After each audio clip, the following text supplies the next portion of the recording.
அந்த கதவு சாத்தி விடுறா பிரதீப். அடுத்து வேற நவீன போ. பூவேஸ் நீ போயிட்டியா? ஆமால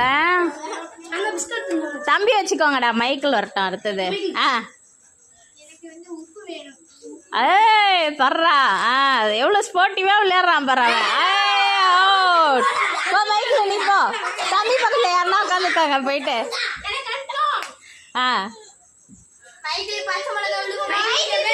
ஏய் கோட்டுக்கு அந்த சைடு வைக்கிறா. செருப்பு விடுங்க நான் சொல்றேன். பச்சை மிளகா.